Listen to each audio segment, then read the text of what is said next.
নির্বাচন কমিশনের মনোনয়ন বাতিলের বিরুদ্ধে চতুর্থ দিনের আপিল আবেদনের খবর নিয়ে যুক্ত হচ্ছেন সহকর্মী ফারজানা আক্তার। ফারজানা, এখন পর্যন্ত কতজন আজকের দিনের মতো আপিল করেছেন সেই সংখ্যাটি জানা গেল কিনা? কারণ আরও হয়তো কিছু সময় বাকি আছে, পুরোপুরি সেই বিষয়টি হয়তো জানা যাবে।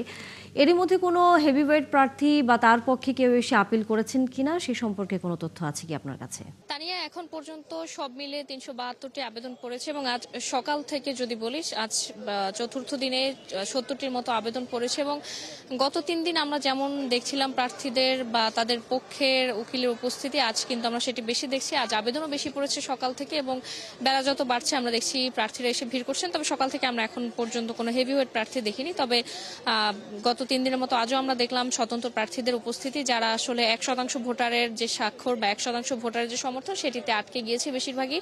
এবং তারা যেমনটি দাবি করছেন যে স্বতন্ত্র প্রার্থী হয়ে নির্বাচন করতে গেলে ১% ভোটারের যে স্বাক্ষর দরকার, সেটি নির্বাচন কমিশনের এই আইনটি পরিবর্তন করা দরকার, তারা এমনটি অভিযোগ করছে। পাশাপাশি তারা বলছে যে দলীয় প্রার্থীরা মনোনয়ন বৈধতা পাওয়ার ক্ষেত্রে যে সুযোগ সুবিধা পেয়েছে তারা সেটি পাননি। আবার আমরা দেখেছি অনেক দলীয় যারা প্রার্থী যাদের মনোনয়ন বাতিল হয়েছে, ইসলামী আন্দোলন বাংলাদেশের একজন প্রার্থী কথা বললেন, তিনিও যেমনটি বলছিলেন যে তাদের সাথে বৈষম্য করা হয়েছে এবং তারা বলছেন যে রিটার্নিং কর্মকর্তা এই বৈষম্যগুলো করেছেন।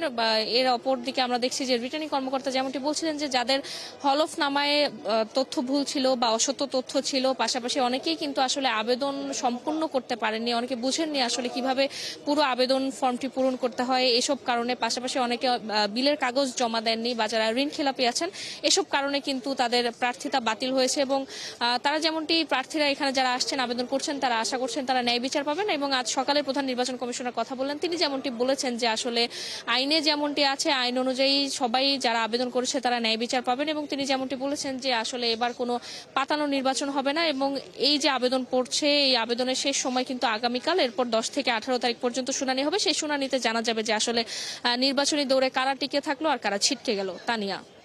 ফারজানা, নিশ্চয়ই ফিরবো আমরা পরবর্তীতে নতুন কোনো তথ্য আপনার হাতে এসে পৌঁছলে। দর্শক, সহকর্মী ফারজানা আক্তার ছিলেন নির্বাচন কমিশন থেকে।